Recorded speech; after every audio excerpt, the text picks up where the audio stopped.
Hello नमस्कार बच्चों, मैं घनश्याम शर्मा जेएमडी स्टडी में आपका हार्दिक स्वागत और अभिनंदन करता हूं। तो कैसे हैं मेरे प्यारे बच्चों, सभी स्वस्थ है, सुरक्षित और अपनी पढ़ाई को निरंतर कर रहे हैं। लास्ट क्लास में अपन ने 1.1 को कंप्लीट कर लिया था और 1.1 के अपन ने जो 6-7 हमारे पास प्रश्न थे सभी के सभी पूरे किए थे प्यारे बच्चों।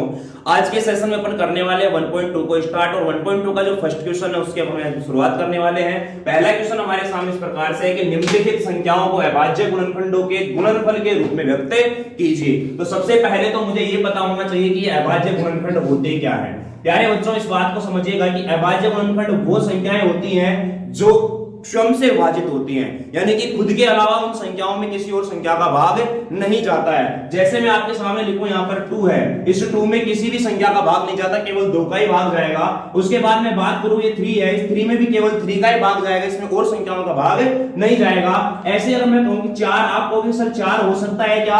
मैं कहूंगा कि 4 नहीं है। क्यों? क्योंकि 4 में 2 का भी भाग जाएगा और खुद 4 का भी भाग जाएगा, यानी कि स्वयं के अलावा अगर अन्य संख्या का भाग जाता है। देखो यहाँ पर 2 प्रकार से बनती है संख्याएं, एक तो होती है भाज्य और एक क्या होती है? अभाज्य। इन दोनों की परिभाषाएं क्या होती है राडलो? कि भाज्य संख्याएं वो होती है जिसमें खुद के अलावा अन्य संख्या का भी भाग चला जाए, वो भाज्य संख्या कहलाती है, और जिसमें खुद के अलावा अन्य संख्या का भाग नहीं जाता है वो क्या कहलाती है? अभाज्य कहलाती है। प्यारे बच्चों, यहाँ जो 4 होगा मेरा, ये कौन सी संख्या होगी?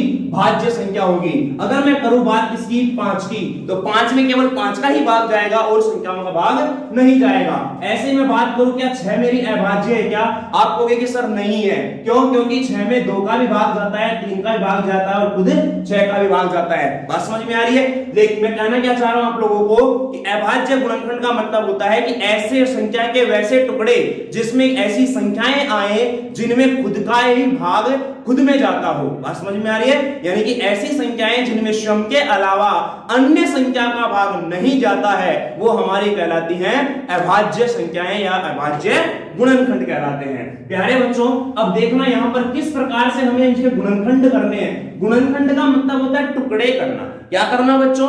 टुकड़े करना। जैसे कि 140 है, पहला प्रश्न हमारे सामने है 140। आपको गुणनखंड किस प्रकार से करने हैं, इसके अंदर आप भाग देते हुए चलना।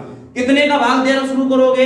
2 का। अब आपको सर 1 को तो लिया ही नहीं आपने, यहाँ पर जब भाज्य समझाया था। मैं आपसे कहूंगा मेरे प्यारे बच्चों की जो 1 होता है ना, ये ना भाज्य में शामिल होता है और ना ही अभाज्य में शामिल होता है। ये एक अपवाद होता है, इसको अलग से रखा गया है, क्योंकि 1 ऐसी संख्या है जो हर किसी को विभाजित कर देती है। समझ में आ रही है? यानी 1 का भाग सभी संख्याओं में चला जाता है। देखो 140 है प्यारे बच्चों, अब इस 140 के अभाज्य गुणनखंड निकालने हैं। अब कैसे निकालेंगे? सबसे पहले आप इसमें भाग कितने का दोगे? 2 का। 2 का भाग दोगे मेरे प्यारे बच्चों, ये कितनी बार जाएगा? 2 बार। 2 का भाग दिया 70 बार गया, 2 सत्ते 14। फिर 2 का भाग दूंगा, कितनी बार जाएगा? 70 में 2 का भाग दिया 35 बार गया। अब कितने का भाग जाएगा? 3 का नहीं जाएगा। फिर कितने का जाएगा इसमें? 5 का। 5 का भाग दिया मेरे प्यारे बच्चों यहाँ पर, तो 5 सत्ते 35। अब कितने का जाएगा इसमें? 7 का जाएगा। 7 एकम 7। और तब तक भाग देना अपने को जब तक यहाँ पर हमें क्या ना मिल जाए? 1 ना मिल जाए। अब जो ये टुकड़े आए मेरे पास, ये इनको देखो ध्यान से, ये कहलाते हैं क्या? अभाज्य गुणनखंड। ये क्या कहलाते हैं? अभाज्य गुणनखंड कहलाते हैं प्यारे बच्चों। तो इस 140 के अगर अभाज्य गुणनखंड हमसे पूछेगा तो मैं क्या लिखूंगा यहाँ पर? 2 गुणा 2 गुणा 5 गुणा 7। 2 गुणा 2 गुणा 5 गुणा 7। अच्छा, ये 2 कितनी बार आ रहा है?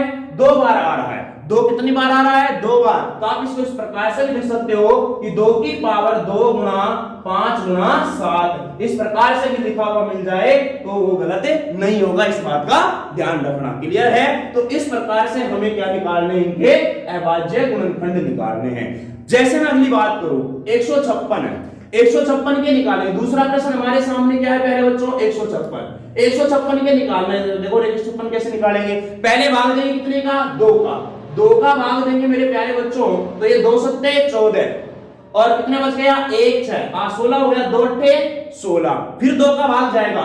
जब तक भाग जाता रहेगा देता रहेंगे अपन। 2 का भाग देंगे इसमें 2 तिया 6 और 2 में 18। अब 2 का नहीं जाएगा क्योंकि इकाई क्रम क्या आ गया है, विषम संख्या आ गई है। अब मैं भाग दूंगा कितने का प्यारे बच्चों, 3 का। 3 का भाग दूंगा कितनी बार जाएगा, 3 एकम 3 और 3 तिया 9। लाडलो अब यहाँ पर 13 है, अब इस 13 में किसी संख्या का भाग नहीं जाएगा, केवल और केवल किसका जाएगा, 13 का ही जाएगा, क्योंकि यह एक अभाज्य संख्या है। तो इसमें भाग दिया यहाँ पर कितने का, 13 का। कितनी बार गया, 1 बार। बताना जो ये टुकड़े मिले हैं ये क्या कहलाते हैं, हमारे अभाज्य गुणनखंड। अब देखो कैसे लिखेंगे, इसमें 2 कितनी बार आया है, 2 बार, तो 2 की पावर 2, 2 की पावर 2 गुणा में 3 और गुणा में 13, ये हमारा इस प्रश्न का क्या होगा, आंसर होगा। बोलो बात समझ में आई नहीं है। इसी प्रकार से अपन इन तीनों प्रश्नों को भी ज्ञात कर सकते हैं और करेंगे। देखो अगला सवाल देखो 3825, ध्यान से समझना प्यारे बच्चों, 3825 है। सबसे पहले ये देखना है कि इसमें 2 का भाग जाएगा क्या। 2 के भाग की सीधी सी पहचान ये है कि इकाई का अंक जो होता है ना वो 0, 2, 4, 6, 8 होना चाहिए, लेकिन यहां तो 5 आ गया।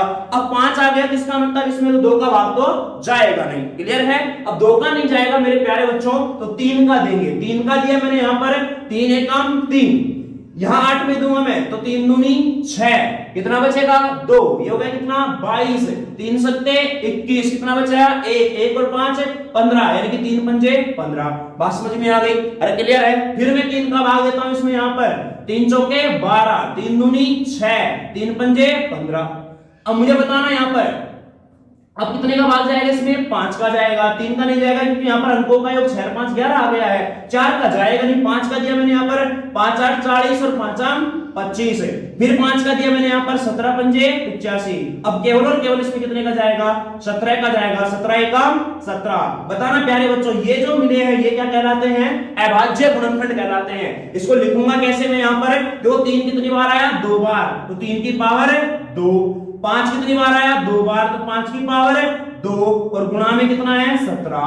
आप ऐसे लिख दोगे, इनको यूं क्यों भी लिख दोगे तो भी कोई दिक्कत वाली बात नहीं है। कि 3 गुणा 3 गुणा 5 गुणा 5 गुणा 17 तो भी गलत नहीं है, ऐसे लिखते हो तो भी कोई गलत नहीं है। अरे क्लियर है, समझ में आ रहा है। तो ये चीजें आप लोगों को आने, इसमें केवल अपने को करना ही क्या पड़ रहा है, भाग ही तो देना पड़ रहा है, और तो कुछ अपन कर ही नहीं रहे इसमें। क्लियर है ना बच्चों। चलेगा मेरे प्यारे लाडलो, इस प्रश्न की बात करते हैं। 5005 5005 के अभाज्य गुणनखंड निकालेंगे बच्चों, तो पहले कितने का भाग देंगे इसमें, 5 का। 5 का भाग दिया 1 0 0 1। क्लियर है। अब मुझे बताना 1001 आ गया, 1000 क्या आ गया, 1 आ गया। अब मैं इसमें भाग कितने का देता हूं, 11 का। देखना यहां पर 11 9 99, 11 9 99, यहां पर कितना बचा 1, 11 एकम 11। देखो मैंने यहां पर डायरेक्ट 11 का भाग क्यों दे दिया। अब यहां पे ऐसे थोड़ी चेक करना अपने को, 6 का देके देखेंगे, 7 का देके देखेंगे, 8 का देके देखेंगे, 9 का। अभी भाई जिसका पता लग पा रहा है मुझे 11 का कैसे पता लगा मुझे, क्योंकि मुझे पता है कि 11 नाम 99 होता है, 1 बचेगा फिर 1 आया 11 हो गया, इसलिए मैंने दे दिया। अब देखो ये 91 बन गया। अब 91 को आप 7 से विभाजित कर सकते हो आराम से। 7 से विभाजित करूंगा कितना आएगा, 13 सत्ते 91। फिर मैं यहां पर किसका भाग दूंगा इसमें, 13 का। 13 एकम 13। अभाज्य गुणनखंड क्या मिलेंगे इसके, 5 गुणा 7 गुणा 11 गुणा 13। आप ये कोई जरूरी नहीं है कि पहले आप 5 का दे रहे हो तो अगली बार फिर 7 का ही होना चाहिए, किसी का भी दे दो। आप यहाँ पे 13 का भाग दे दो, कोई फर्क नहीं पड़ेगा इसमें। बात समझ में आ रही है। अपने को केवल ये पता लग जाना चाहिए कि कैसे कैसे करके हमारा भाग आसान हो जाए। मैं यहाँ लगत पता नहीं लगा पा रहा था 1001 को देख करके कि क्या इसमें 7 का भाग जाएगा, तो मैं नहीं पता लगा पाया, लेकिन मेरे को देखते पता लगे कि इसमें 11 का भाग तो जाएगा ही जाएगा। इसलिए मैं यहाँ पर छोटा बना पे 91 बन गया। जैसे 91 बना तो पता लग गया मुझे कि 7 का भाग इसमें जाता है। क्लियर है। तो ये डरना नहीं है यहाँ पर कि 5 का 11 का 7 का सर इस प्रकार से कैसे दे रहे हो, तो इसमें आपको घबराने वाली बात नहीं है। चलेगा, 4 प्रश्न हो गए हमारे इसके। 5वां प्रश्न हमारे सामने ये है 7429। इसके अभाज्य गुणनखंड निकालने हैं। अब इसके अभाज्य गुणनखंड जब मैं यहां से निकालना शुरू करता हूं तो प्यारे बच्चों मुझे बताना यहां पर कितने का भाग जा सकता है इसमें। अगर मैं इसमें भाग देना चाहूंगा, यहां पर देखिए 2 3 4 5 6 7 8 9 10 किसी का भी भाग नहीं जा रहा। यहां पर अपन भाग दे करके देखें तो कितने का भाग जा सकता है। देखिए 13 का भाग देके चेक करते हैं। इसमें 13 का भाग दिया मैंने, यहां पर ध्यान से समझना। 13 चौके 13 पंजे 65, 5 बार गया, कितना बचेगा मेरे प्यारे बच्चों यहाँ पर 9 और 2 कितना बचेगा यहाँ पर 65 यानी कि 74 में से 65 गया तो 9 और 2 92, 13 सत्ते 91, 13 का तो इसमें नहीं जाएगा, 13 का नहीं जाएगा तो कितना का देगा देखते हैं 17 का, 17 का देंगे मेरे प्यारे बच्चों यहाँ पर, तो देखो 17 चौके 68, क्योंकि अभाज्य संख्या ले रहा हूं कि 13 के बाद कौन सी अभाज्य संख्या आएगी 17 ही आएगी, क्योंकि 14 भी नहीं है, 15 भी नहीं है, 16 भी नहीं है, क्या है 17 है, 17 चौके 68, कितना बच गया 6 2 62 हो गया, फिर 17 किया 51, क्या बच गया 17 किया 51 यानी कि 11 बच गया 119 हो गया, और 17 सत्ते कितना होता है 119, बात समझ में आ रही है, 17 छक्की 102, 17 सत्ते 119, भाग चला गया कितने का इसमें 17 का, क्या इसमें एक बार और 17 का भाग जा सकता है, चेक करेंगे अपने यहाँ पर, तो देखो 17 दूनी 34 बनेगा बच्चों, 34 बनेगा, यहाँ पर बचेगा कितना मेरा यहाँ पर 9 93 बचेगा, नहीं जाएगा,